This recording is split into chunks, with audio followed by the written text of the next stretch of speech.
Getting to know Michelle Renee on Pro Cuddle Hustle podcast. Welcome back, my beautiful, awesome, uber fantastic listeners. And if you're new here, hello. My name is Felicity. I've been a professional cuddler since March of 2018. I've been a podcaster since late 2019. Pro Cuddle Hustle is the world's first and only podcast on the cuddle industry. I hope you've been listening to my last several episodes. If you didn't listen to episode 30, towards the end, I share some exciting, wonderful news. This podcast recently surpassed 2,500 listens. This is a huge milestone for me, and it was quite serendipitous how the 31st episode of Pro Cuddle Hustle was released on the 31st of July. That same day this year, Jean Franzblau, yes, the founder of the company Cuddle Sanctuary, performed a solo comedy in New York City about her foray into kink. She's not paying me to say this. I'm not sponsored by Cuddle Sanctuary. I sadly did not go. I think it was a one-time only event. If she revitalizes that show, I will do whatever I can to go see it. What about y'all? Did you watch the show? If so, please tell me all about it. Let me live vicariously through you. Like Jean Franzblau, my special guest today is also a cuddle therapist who is openly kinky. Michelle Renee is also a surrogate partner therapist and openly non-monogamous. Michelle Renee created #SoftCockWeek, an annual week to normalize the flaccid phallus. I hope none of y'all listen to my podcast while there are children within the vicinity, because I never intended this podcast or my YouTube channel to be kid-friendly. I firmly believe that only adults should be cuddle therapists. In most countries, I believe you have to be at least 18 to be an adult. That's how it is in my country. I live in the US. Back to Michelle. Born and raised in West Michigan, Michelle Renee spent her first 17 years in a household that looked quite normal on the outside. She was the oldest of 3 daughters and lived with her mom and dad. What wasn't clear to others was that her parents didn't know how to communicate in a healthy manner. In 1996, Michelle married her first husband at the age of 20. Over the course of their 18-year marriage, they raised 2 sons, but in that process, Michelle completely lost herself. She lost the confidence she had going into that relationship at 17. She recreated her parents' relationship, and that included not practicing bodily autonomy. Her first big step towards her new career goal was to train in professional cuddling. She was a newly divorced, stay-at-home mom and was looking for who she would be in the next stage of her life. In December 2015, she made the snowy drive from West Michigan to Chicago to meet with Cuddlist.com co-founder Madeline Guinazzo, a meeting that would be the beginning of the rest of Michelle's life. Over the course of the next year, she became a Cuddlist certified touch practitioner, operations manager for Cuddlist.com, and a certified cuddle party facilitator. Her life changed through this cuddle work, which involves educating around consent, communication, and boundary setting, on top of providing a safe container to facilitate touch. Through her labor, she healed the wounds of her unhealthy first marriage and became a walking example of the virtues she teaches. Michelle calls herself a human connection coach, as she can work inside the complete spectrum of connection from platonic to erotic, which is of deep importance to Michelle, as she sees the entire spectrum as essential to the human experience. Her passion is working with clients with a history of trauma and supporting them in establishing safety in themselves and others, working with all genders. Michelle's work is an extension of the work her mother had started on herself and the work Michelle continues to pursue for herself. This work is deeply personal to Michelle Renee. That was simply a snippet from Michelle's About page on her website. I highly recommend you read the entire thing. I will link to it in the show notes. Now, there's nothing to it but to do it. I present to y'all, Michelle.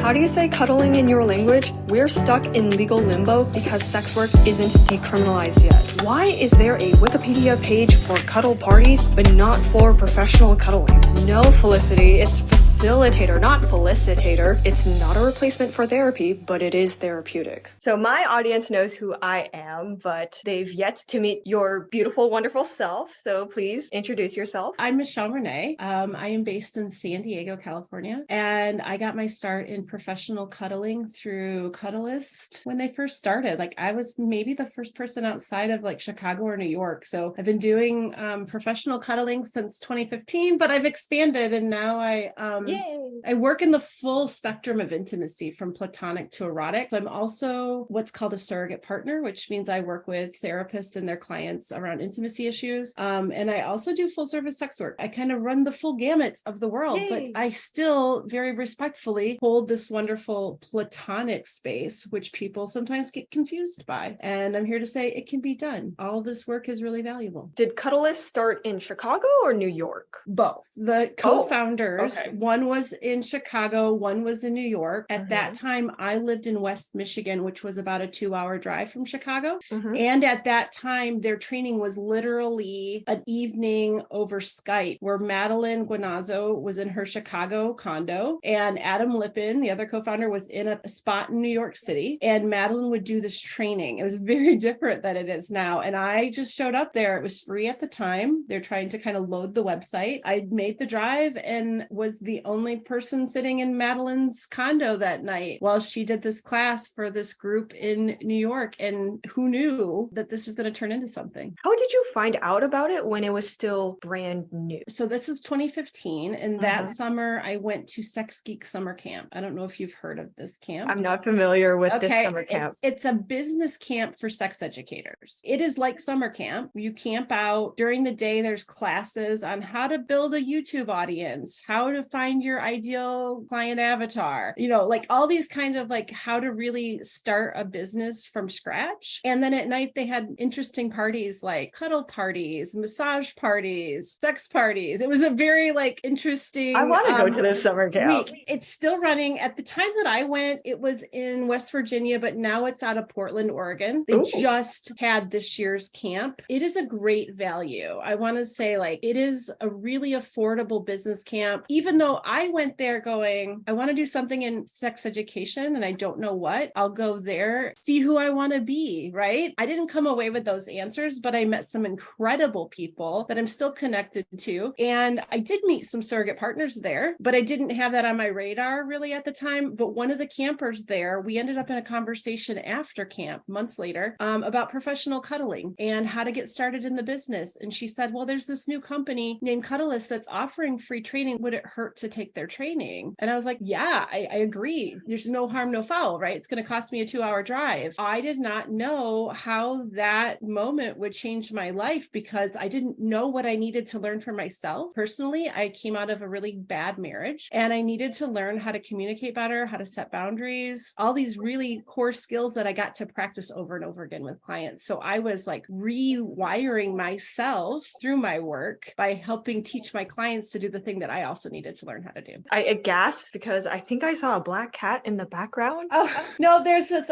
he's a Maine Coon, like tigery kind of colored, like dark. His name is Loki. That should tell you enough. He's kind of a hellraiser, but he's a big boy and he is lurking because I have my door closed and he can't find his way out. Before we hit record, we were talking about pet care, which unfortunately I know very little about. I do not have any pets at the moment. I can barely take care of my plants, but honestly, I've never really thought about what professional cuddlers with pets have to go through. It never occurred to me that you would have to factor in a pet sitter when you invite clients into your home because some clients are allergic to animals. I'm just very grateful that you mentioned this to me because my goal with this podcast is to become a more open-minded person and to also inform my audience worldwide. These are the various things that we have to consider as professional cuddlers, especially the ones who have in-calls. I've always worked out of my house, different homes at different times, and I've always had pets. I'm always disclosing, hey, if you have really strong pet allergies, we should probably not do an in-call, or you should medicate before you get here, because as much as I can clean and change sheets and all those things, like it's just going to be a pet-friendly house. I have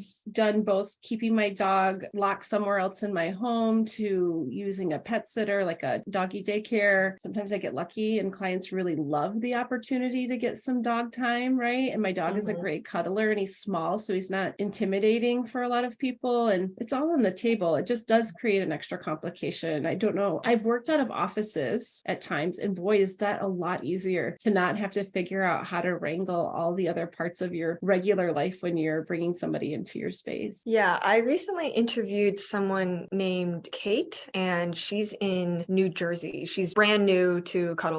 She told me about what it's like to juggle a pet care business and a cuddle business. I love how for pretty much all of us, the professional cuddling is not the most interesting part of our lives, or at least that's my opinion. A lot of people, they'll invite me onto their podcast and I'll tell them all these things about me. Like, I'm a writer, I'm an acrobat, I do sex work, I'm a professional cuddler, I'm a podcast host. And then they're like, let's only talk about the professional cuddling part. And I'm like, I mean, I can do that. Yeah, but I think that to us, the professional cuddling isn't the most outrageous part of our lives. But to the outside world, it's like, this is a job. You can do this. Or I could never do this. How do you cuddle strangers? Like, they have so many questions that it is kind of like, wow, what an interesting job. It's just so foreign. I used to do like competition with my partner thing. We would be out. And at this time, I have this really cool, people can't see me, but I have this, I'm going to say pretty cool curly hair, right? It wasn't always in this cut, but it's always one of those things that people comment on. And my partner, he had this blue mohawk, right? And so he always got hair comments, right? And then it becomes, oh, but what do you do for work? And he'd be like, I'm a video game programmer. And they're like, that's such a cool job. And I'd be like, but let me one up you. I'm a professional cuddler. It was like this interesting, like, what are the coolest parts about you? And I do think this work is really cool work that people want to know more about. I mean, they could ask me about kink. They could ask me about, I don't know, what are the latest books I've read. I'm an avid reader and it's all like informational reading. Like, I've got a whole encyclopedia in my head, but I don't know. I think this work is worth talking about. And I'm glad that people think of it as like interesting enough to ask questions. If I remember correctly, so I use Spotify for podcasts pretty much every single day. And I searched surrogate partner therapy. Numerous podcasts popped up all about surrogate partner therapy, which is wonderful because more people should know about it. I don't know if they're still active because I like to do this thing where I go, I wonder if there are any podcasts on this subject. And then I'll search, I don't know, acrobatics, pole dancing. And then a bunch of podcasts will pop up. But then if I actually click on it, it'll be like no new episodes since like 2019, 2018. I'm sad.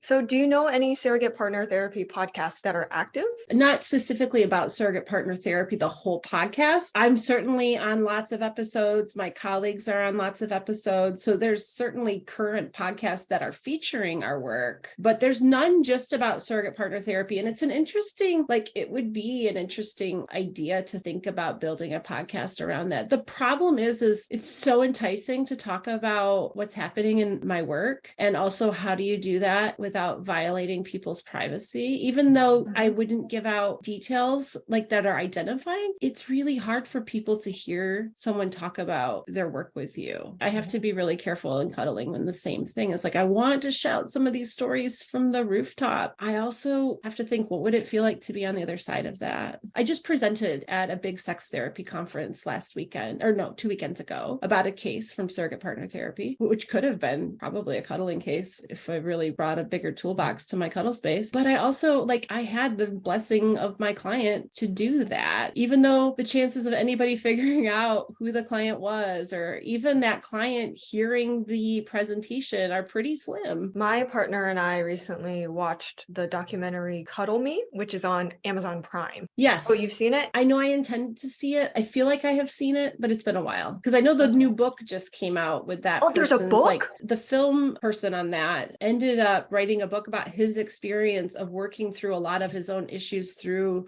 the cuddle practice. And so it just came out recently. I haven't looked at it yet, but I definitely intend to. Okay, I will check that out. So my partner and I, we recorded some audio of us just sharing our first impressions of the film. In the back of my mind, I'm thinking, well, what if the filmmaker listens to this? Because spoiler alert, we didn't like how the focus was mostly on the filmmaker, and there were some scenes with the pro cuddlers, and there was 1 minute of the entire film where they talked about cuddle parties. It was very much about the filmmaker, and I'm like, I don't want the filmmaker to, for lack of better words, listen to this and cringe. Because I'm also an artist, I'm a filmmaker, and so I do look at my old stuff and I cringe. I would hate for, someone to bring it up again, like, it's been 3 years, but y'all remember this film? But at the same time, I'm like, this is one of the better representations of the cuddle industry. I don't have much else to talk about in terms of media representation. Yeah, well, you'll have to check out the memoir, because I think think it'll maybe pull that all together as like why it was so focused on him. That's my guess. Do you know if the filmmaker from the get-go was like, okay, I need to do the film and a book, or was it after the film? It was like, okay, something should have been clarified. I don't know, but I have easy access to him. I'd be happy to ask that question. Okay. I love this web that we have in the United States. This person does this person and that person. 6 degrees of separation is more like 2 degrees of separation, I think. And with the internet, like as simple as somebody answering a DM, right? One of my little pet projects is something called Soft Cock Week, where I decided to take a week in November and use it to like educate the world,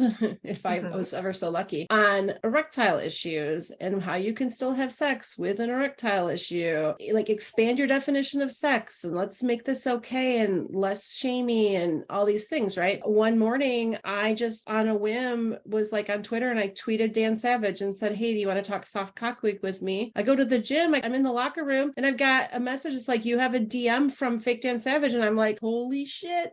That's how easy it is to get access to people. It's a little bit of a lotto at times, right? But you never know. If you try, you might get a yes. In my personal life, I've been reparenting myself. So I don't have a therapist at the moment. So I've been doing a lot of reparenting. I've been scared to ask my boyfriend for things that I know I want. Then my reparenting side is like the best case scenario if you don't speak up for what you want is you don't get what you want because you don't speak up for yourself. But the best case scenario, if you do speak up for yourself, is you get what you want. I'm in this feedback loop where I just think about worst case scenario after another. It's so hard to think about best case scenarios, but I'm a work in progress like everybody. We should probably define reparenting for any listener who does not know what reparenting is. Yeah, I think of it as filling in the gaps or overwriting some of our earliest things that we learned about the world. I'm on that process too. I do a lot of that in my work. I participate as like this loving mom energy for a lot of specifically women who have difficult relationships with their moms. Like we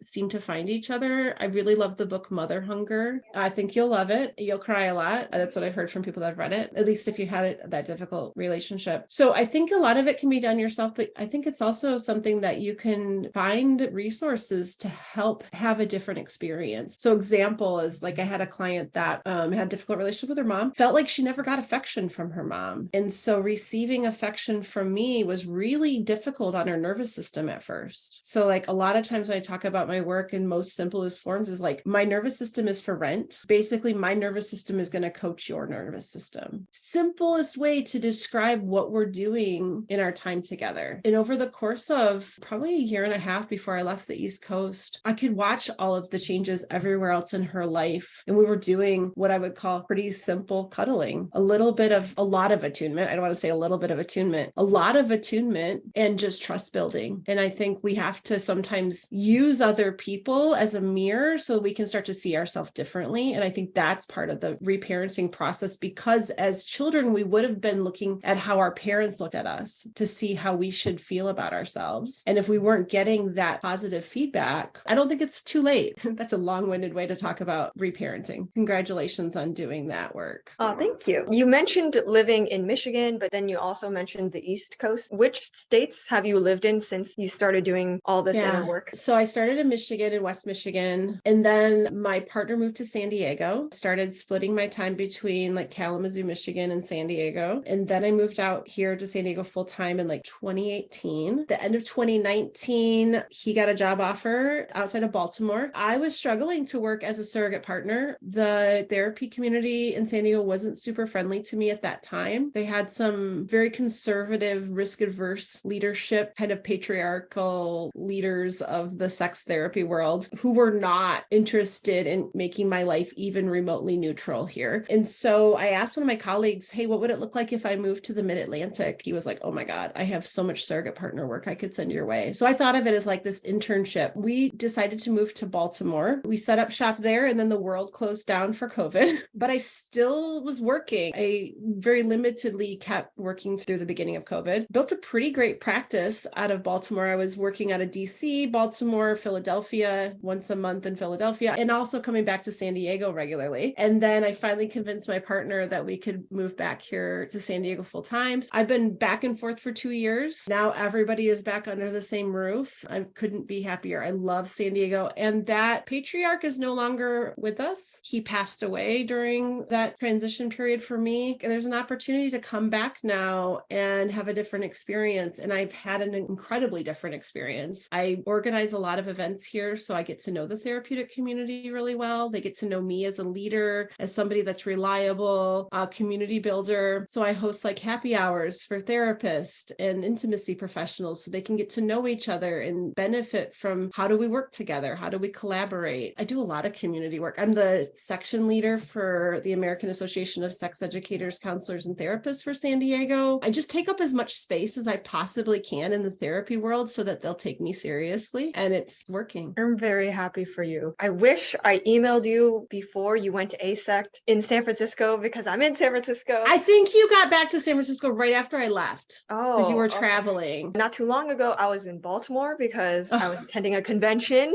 At that convention, I spoke at a panel all about sex workers. I would definitely go to that convention again and speak at that panel again. And so if you would like to go to ASEC again, and I love conferences. I love storytelling about our work. I think of myself as like an ambassador for touch work. It's really cool. I get around a lot and people are starting to know who I am and what I do. And it's so good for the industry, the cuddle industry, the surrogate partner industry. Being able to talk about sex work in a way that is, I have a lot of pride around what I do. And I want people to like see this as these are real people doing this work, right? Just like I talk about the kink community is like, they're your neighbors. The ASEC conference was really interesting because I didn't know how we'd be received. And it ended up being a really sex work positive space, not just cuddling and surrogate partner therapy, which surrogate partner therapy to me is sex work, but it's also very legal and it's easier to talk about publicly. But I thought I would do this really like edgy thing and introduce myself as a full service sex worker. And I was going to like shock and awe and really take a stance to like normalize the fact that we're normal people doing this work. It wasn't shock and awe. The weekend conference had a lot of content around sex work. A lot of therapists were standing up and outing themselves as either previous sex workers or current sex workers. It was an incredibly friendly space for sex workers. And I was just floored and also really happy about that it wasn't so shocking to say, I am a full service sex worker. That's pretty cool. That warms my heart. I definitely need to go to ASEC next year. It warms my heart because so many sex workers like myself are seeking sex work friendly therapists. And for me, I don't really talk about sex work when I'm speaking to a therapist. I mean, yes, there are some problems here and there, but it's personal life that I want to discuss. And even if sex work is not the main thing I want to discuss with a therapist, I still want to talk to a sex work friendly therapist, preferably a former or current one. We don't want to be pathologized, right? Like there's lots of different ways to do this work and there's lots of reasons to do this work. And I am very privileged to not be I'm not a survival sex worker. That gives me a lot of privilege, but it's part of my identity. I do want to work with professionals that don't see this as a downside to me or some struggle that I have. It's just part of my career. I was going to bring this up earlier, but then I got lost for a bit. How does professional cuddling differ from the Midwest, East Coast, and West Coast in your experience? I would say the biggest difference is the exotic nature of it. Living in Southern California, especially San Diego, is like the land of the healers, right? There is not a modality you can't find here. I have a friend who's a period coach. There is a service for everything in San Diego. A lot of tantra in San Diego. Cuddling is not on the radar. It's interesting to see that the number of requests start to shift a little bit, which is really encouraging. But normally San Diego is historically for me, been a really hard city for professional cuddling. Living in Michigan and even in Baltimore, it was more like you were this exotic service. There was less options. It was like, oh, this is an option here. And it doesn't feel like that in San Diego. Yeah, there's a lot of us pro cuddlers in California. I live in that Bay Area where there's millions and millions of people, but I still feel exotic because the cuddle industry is a white dominated industry. Even when you're in a place as diverse as the Bay Area or San Diego or Los Angeles, there's just so few Asian professional cuddlers. And then I haven't even talked about gender diversity. Like I found some transgender providers on Cuddle Comfort. I try to avoid Cuddle Comfort. I've even written an article on Medium about what I have this mental whiplash about being an Asian stripper in the Bay Area. There's just a plethora of Asian Americans, but somehow I am almost always the only Asian stripper or one of the few Asian strippers in a club. I've even thought about touring the Midwest for, professional cuddling, stripping, all that good stuff, because I know that people will be like, I've never even been in the same room as an Asian person. So I gotta book this person ASAP. My partner does worry for me because we live in a place that's pretty abundant with public transit. And if I can't use public transit, there's hundreds of Uber drivers nearby. He's like, I'm scared for you to work in rural areas because, well, I'm not even 25 yet. I'm not old enough to rent a car. I can see the concerns are valid. Heaven forbid I'm stranded and I have to depend on a stranger's goodwill. Yeah. But I want to believe that most people are kind, because through professional cuddling, I'm being invited to people's homes, and then I snuggle them in their bed, and then it's all copacetic, and we, share all of our childhood traumas. And I just want to believe that most people are as nice as my regulars. I mean, I would hope so too. I know that the surrogate partner world is incredibly white also. I am a co-founder of an organization called Embrace Surrogate Partner Resource Group, and we are starting a scholarship program to try to diversify the surrogate partner world, because it is a very white industry. It's not something that people can do full time usually, but we'd like it to be more full time. So we do a lot of educating of therapists so that there's more of a market, because who wants to send somebody through training and then them go, well, there's no work, right? Cuddling is a similar situation, right? We're doing some fundraising to start a scholarship for BIPOC specifically to help get them trained so that people want to work with people that look like them. It's a different experience to have to work with a white practitioner. We're also raising funds to make the modality more accessible for people that can't afford the work, because it's incredibly expensive work. We do have one of our co-founders is a trans woman and works as a cuddler and a surrogate partner. And I remember having one of my first clients in surrogate partner therapy was a trans woman. If I had known that practitioner had just come through training right about the same time that I started with this client. But how cool would it have been to be able to offer this client, hey, there's also this option to work with another trans person. My client was like, I thought I was the only trans person to ever get this work, let alone I never considered that there might be a trans practitioner, because it just feels so foreign. It's lovely to know those people. And the world is not nice to trans people. And the world is not nice to Asian people. The world is not nice to a lot of,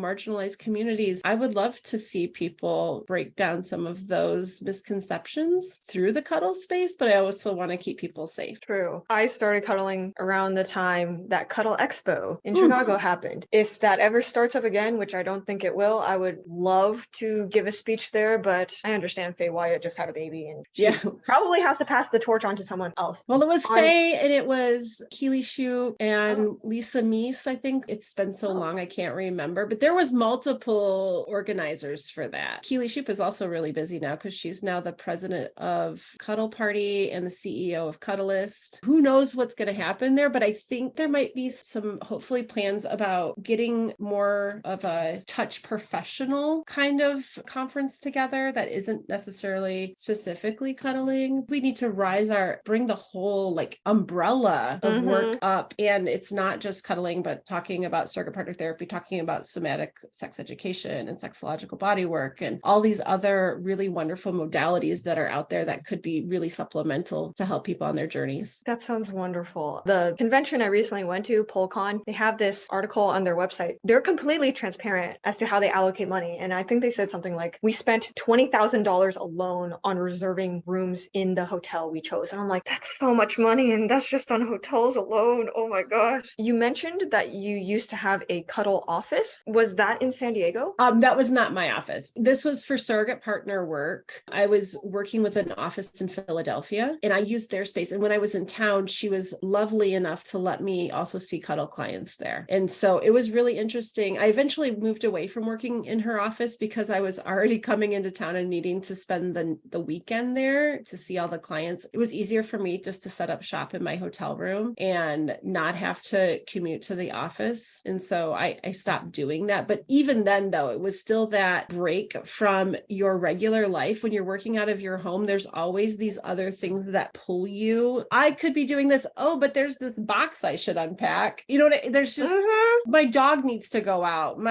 There's just always these pulls. And when I would set up in a hotel or work out of her office, I found I could do a really intense weekend of back-to-back clients, knowing I was going to take a few days off afterwards and not having any of that distraction. It would be like, okay, client, okay, take a break, client, okay, take a break, client. I could manage that in a much more efficient way. I'm having a weekend like that. It's just, I don't know how I'm going to function on Monday because this weekend it's a lot. I have my grandma's birthday. I have some modeling things going on. I have this one brand new cuddle client, like person I've never met on Sunday. And then also Sunday night, I have an overnight with one of my regulars. Wish me luck. But what you said about hotel rooms versus offices, first of all, I'm very, very happy that someone shared their space with you. That's wonderful. I used to have a somatic therapist who would see me in the waiting room of her friend's skincare aesthetics clinic. It's nice when people help each other out. Going back to where you have in-calls, I had an interesting exchange with someone on Twitter today. I'll read it. So the OP, the original poster, is I don't know if she's a dominatrix, but she said, "This is a question for providers only. What do you find odd in the behavior of a client when he communicates with you that makes you cringe or change your mind about meeting him?" I took it in the pro-dom BDSM sense, and I said, most of my kink clients aren't active in their local BDSM community, which is fine, but it's odd when a client refuses to meet me at a dungeon because they're not that kind of person. And then someone responded, I'm assuming a client, said, "It's understandable. You do this for a living, so you're used to being in dungeons. But for many, they're sharing with you the most intimate and secret parts of themselves. So a hotel room, it just feels like a secluded bedroom, aka a safe space, whereas a dungeon is a whole nother level." Now, I'll admit, I have proposed to cuddle clients, "Hey, you want to meet? You want to cuddle at this one dungeon that I really love?" And they're like, no. That is understandable. But as someone who is a dominatrix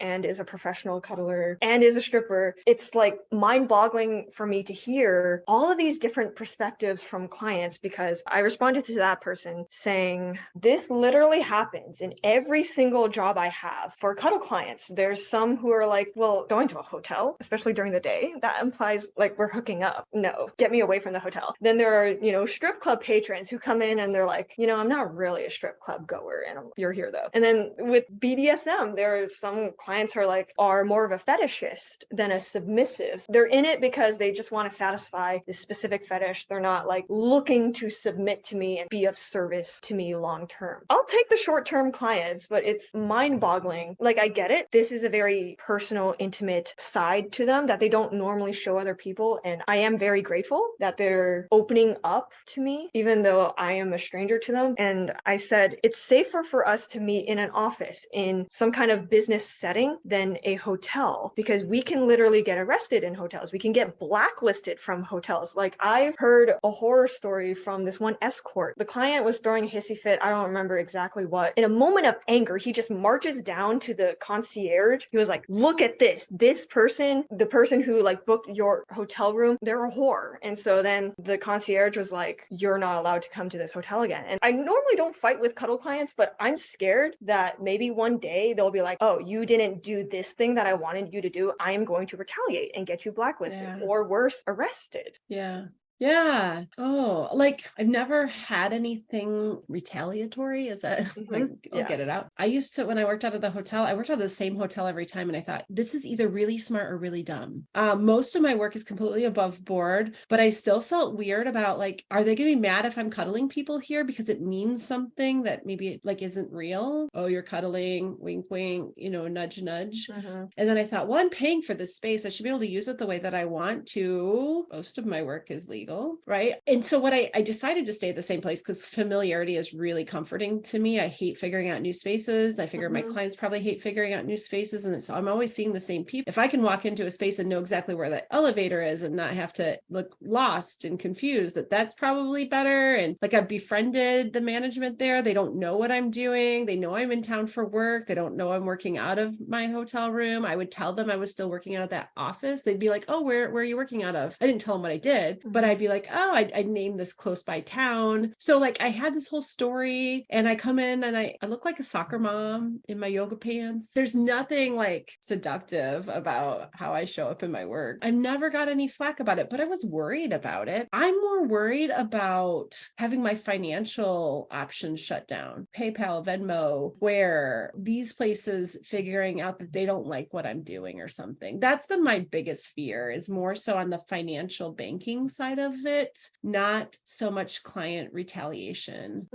Depending on what kind of kink you're into, working out of a dungeon is way better because there's better equipment, right? That's how I see it. But if your kink is more mild than that, then everybody has their reasons. I honestly, my vetting system anymore, I haven't dealt with any kind of like somebody coming in and being like, I want more than what I asked for, to be like threatening or anything like that. My vetting processes left me with really great people almost 100% of the time. And I only say almost 100% of the time because I'm trying to leave room for the possibility that maybe I had a bad one in the last many years. I can't recall one, and which is really cool compared to how this world started out for me in like 2015 and 2016, where we were advertising on Craigslist. People were just like curious and interested, and I didn't have the confidence to require what I require now for a cuddle client. They have to pay like a $40 deposit to talk to me about a session that gets applied to their session. They've got to put some kind of credit card in the system. That gets rid of a lot of people. They have to do this Zoom call with me. If either one of us wants to back out, I refund their money. But if they don't show up to the call, I keep it as a no-show, because nothing makes me a bigger bitch faster than somebody not respecting my time. It makes sure that they either show up to the call or I got paid for my time, right?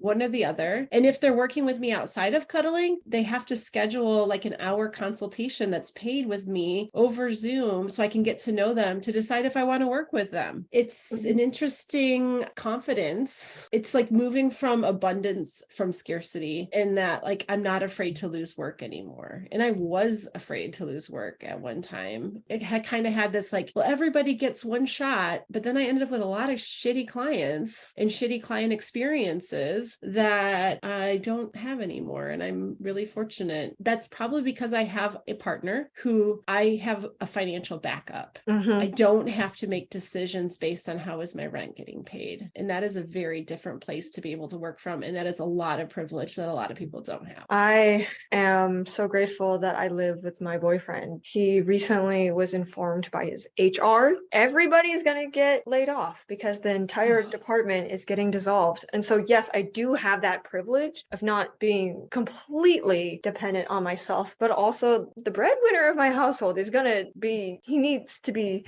job searching. I don't know where I fit in the hierarchy. I'm just glad that I don't have as many horrific experiences with clients as I did when I was a wee 19-year-old. Now, for the most part, the worst parts, and I say this with privilege, the worst parts really is just getting negative comments on social media. On TikTok, someone really was berating me. I was talking about, if you can't afford me, perhaps you should go apply for a grant so you can afford my cuddle prices. And then someone essentially was saying that I was oppressing the poors, and I was like, I'm somewhat of a poor myself. Right. I love that meme so much. I get comments every now and then that's like, well, there's no point in cuddling you if I have to leave with blue balls. I hate getting that comment. I try not to have a roundtable discussion every single time I get a comment like that on social media, but sometimes I'll break character as my podcast host self and just go into Felicity and be like, you know what you said was pretty messed up. I deserve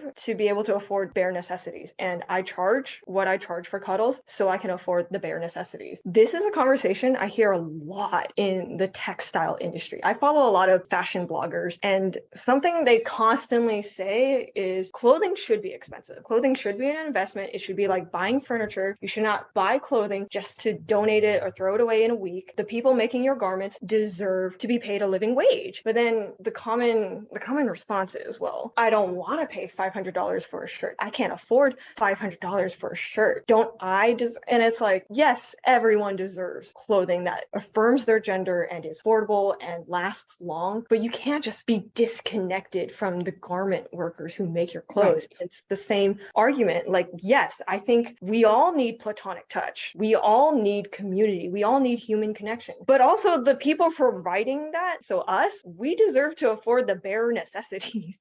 And in an ideal world, everyone, okay, if capitalism still existed, in an ideal world where money was a thing, we would have more than enough money for necessities. We would have a surplus amount of money so we can invest in arts and entertainment and just the things that make us feel alive and not just sustain us for the next 24 hours. Yeah. No, absolutely. And there's two parts I want to comment on here. One is why do you get to get paid for this, right? I'm really good at what I do. This is not something that everyone wants to do. Like the comment, I could never cuddle strangers. I love getting to know people in that space. And if I wasn't getting paid for this, I'd have to go do something else to pay my rent, and you wouldn't have access to me. That's the reason you pay for it. And you get a different experience when you pay for it because it's very clear who this is for. It's different than cuddling with your friend or your partner, because I'm not involved in your personal life. It is very clear that I am there for you. It is not about me getting my needs met. Second of all, I want to comment on the blue balls. This is one of those, like, I remember, I don't ask this question anymore because my response email to a request is very, very blunt and clear about what I'm a yes to and what I'm not a yes to. I actually took the languaging directly from Samantha Varner because it was there's no questions when you read this. If they actually pay the money to talk to me on Zoom to decide if we're going to cuddle together, they've already read that. But what I used to say to clients, potential clients, was, are you seeking platonic cuddling or are you settling for platonic cuddling? Right? Because that's the difference in the blue ball statement. I used to say my job was professional tease and denial, because that's what it felt like when I got those clients that were coming to me that were really probably prefer a sex worker, but they were curious about what this was and maybe they thought they could flip me and all these kinds of things. They always brought that kind of expectation into the room. And now, because of my process, I get more like, wow, I've never had a platonic experience. And this was really cool and interesting, right? Like it's something to build off of in the rest of their life, maybe with their partner, to go home and say, you know what, I realize I've never really held platonic space with you. Maybe we should try to have time that's scheduled out that is not going to turn to sex. That blue balls comment is like, dude, I think you hired the wrong service. We just love the clients who don't try to convert us into a job that we don't work. And honestly, like you and I, we're both pro cuddlers and sex workers. This leads me to my next TikTok thing, where I don't know why, but this is always the strangest things that go viral. But I said that it's a backhanded compliment when people tell me pretty cuddle providers should just do sex work. Someone didn't really understand that. They're like, oh, I don't really get it. Like, you're cute and you love snuggling. I don't really hear this from women. It's always men who are like, wow, you're so gorgeous, you're so hot, you're so pretty, you should do sex work. I don't really interact with male sex workers. So when I say men, I mean men who've never dipped their toes into the adult industry. So they probably don't know how dangerous this adult industry is. And so I was telling them, hello, before my last TikTok account was terminated because TikTok hates us, I received comments from people saying that some women are just too attractive to not coerce into sex. But I had to misspell that because TikTok hates when people talk.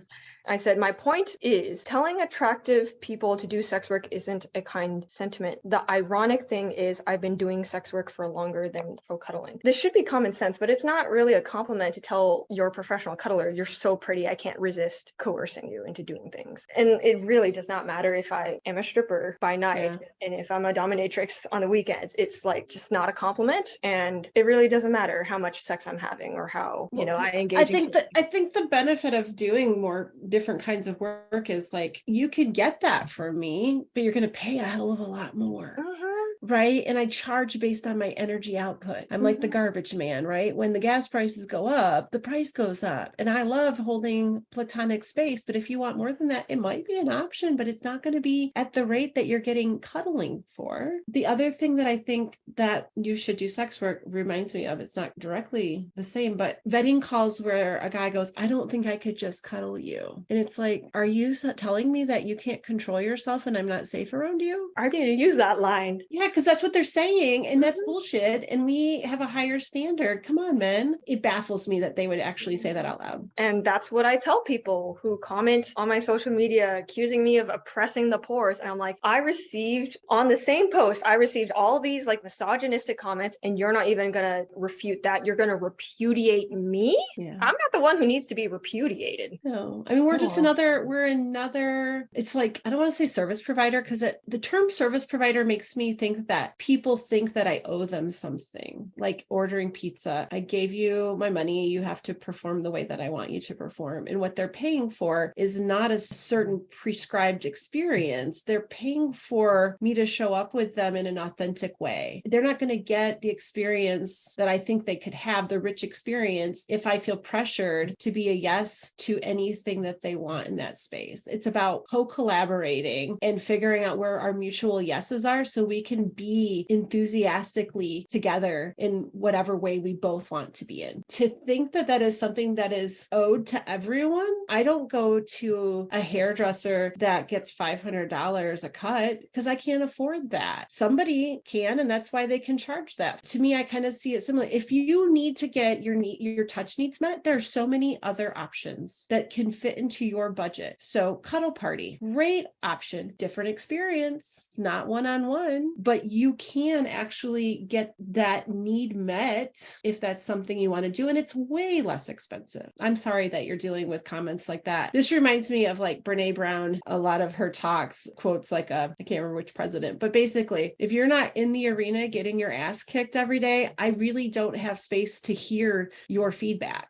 We're putting ourselves out there. You're putting yourself on TikTok. You're putting yourself on Twitter. And it's like throwing yourself to the dogs in a lot of ways, because people, they're really happy to critique, but they're not actually taking any risk. And so I don't know, I don't have a lot of room for that in my life. That's a good quote. I need to look up which US president said that. I want to say Roosevelt, but I might be wrong, but I will find it and send it to you. Okay. I'm a resource maven. Felicity, please let me find this for you and send it to you. It would make me very happy to be able to share I'm that a with resource you. maven too. Okay, this is going to be the last thing I say before we close off, because it's been an hour. As someone who uses many forms of social media, from like Facebook to Reddit, I get so many questions from other people about what I do. On Facebook this morning, someone posted a status update and it was like, let's all plug in our businesses. And then I said, I run a cuddle business. I decided to keep it vague. And then someone was like, oh, I would love to learn more about that. And then I was like, can I DM you about that? Because I've talked about this openly on Facebook before and I got flamed. I await that person's response. And then Reddit is interesting. Reddit is very, very interesting because most of the aspiring professional cuddlers who contact me there are transgender. And they're like, hey, I need a way to make money. Like, please help me. And I know that I'm responding to a comment that you made a year ago, but I would love to hear back from you. And I'm like, wow, oh my God. I wish I could give them trans-tailored advice, but I don't know what it's like to be a trans woman or a trans man. It's really scary when I have minors who are transgender who contact me and they're like, hey, I need money.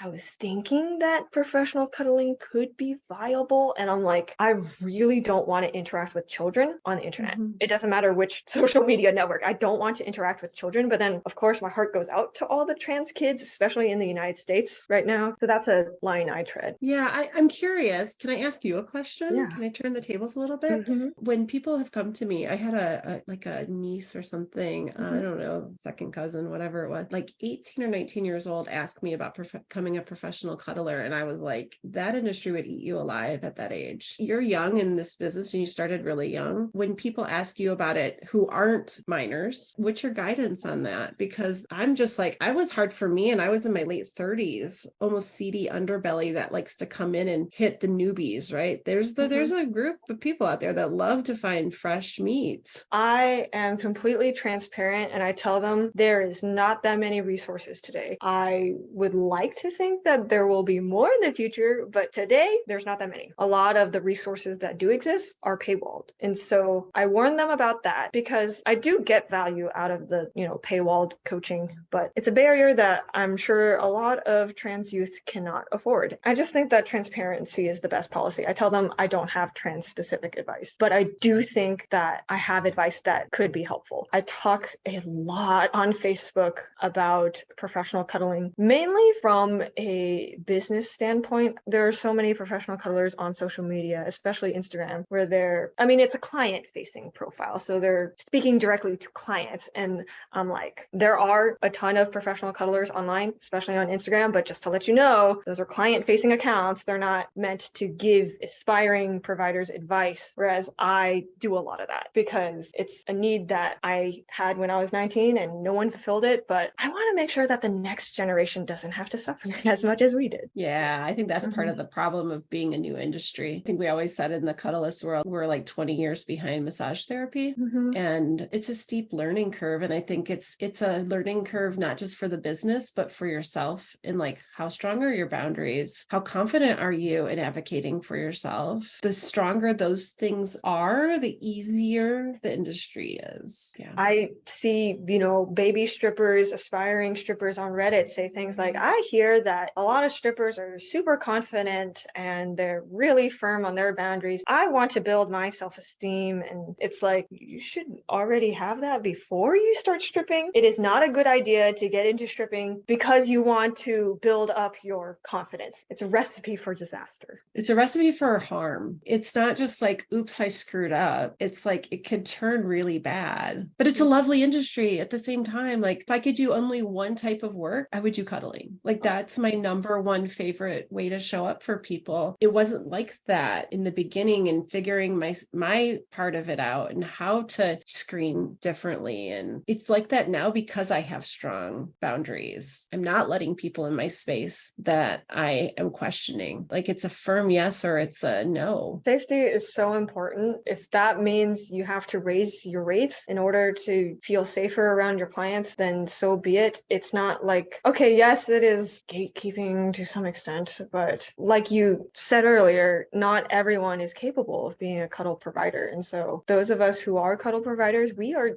healers. Healers need to be prioritized in society. I think that's a good note to end on. Thanks for having me. Thank you so much for letting me speak on your paid Zoom account. We got to take care of each other. I'm happy to make this a little bit easier for you. Thank you. Closing remarks? You want to plug writing, email, website? Yeah, I can be found on most social media at meetmichellerenee.com or Meet Michelle Renee on social media. I am also at meetmichellerenee.com. You can find my profile at Cuddleist. Otherwise, I don't use any of the other cuddle websites. Softcockweek.com. If you have a penis or you have a partner who has a penis and you ever had any like worries, doubts, concerns around ED, go check out Soft Cock Week. We're going to help normalize it a little bit. And it's one of my pet projects. Follow me on social media. Thank you so much. I really appreciate you, Michelle. It's been lovely to get to know you. It was lovely. Another day, another interview I'll remember forever. I know y'all enjoyed listening to Michelle and I speak because you've made it this far. Thank you so much for listening. If you're one of my patrons, thank you so much for monetarily supporting this podcast. Cuddle Hustle is a passion project for me. Your patronage is not only supporting me, but the current and aspiring cuddle professionals who listen to Cuddle Hustle. If you haven't already, please leave reviews on Spotify, YouTube, Listen Notes, wherever you listen to podcasts. I prefer positive reviews, but y'all have the freedom to think whatever you want of my podcast. Perhaps I'll read your review in a future episode. Please follow Cuddle Hustle on all socials, Instagram, Facebook, Reddit, Twitter, you know. I'm the moderator of r/professionalcuddling. The subreddit only has about 100 members, so please join and tell everyone on your socials how important this professional cuddling podcast is. If you screenshot your review, put it on social media and tag me, that will increase the likelihood of me reading your review towards the end of a future podcast episode. I also manage 2 different Facebook groups, Ask a Professional Cuddler and Professional Cuddlers and SW Only. Please join the latter if and only if you are a professional cuddler and or a sex worker. My email address is felicityazara@gmail.com. I am accepting cuddle bookings as always. Screening and deposits are mandatory. COVID vaccination is required. Longer bookings will be prioritized. I accept deposits through Venmo, Cash App, and Patreon. This episode was researched by Felicity Azara. The audio and cover art for Cuddle Hustle is edited by Felicity Azara. The thumbnail art for this episode is of Michelle Renee, but was designed by Felicity Azara. Ezra. The intro and outro music for this podcast is mixed by Nella Ruiz, whom I found through Fiverr. Go check them out. Next time on Pro Cuddle Hustle, I will be interviewing my very first ever guest, whose home base is Reno, Nevada. Y'all are gonna love her like I do. Catch y'all later. You have been listening to episode 32 of Felicity Azara's podcast, Pro Cuddle Hustle.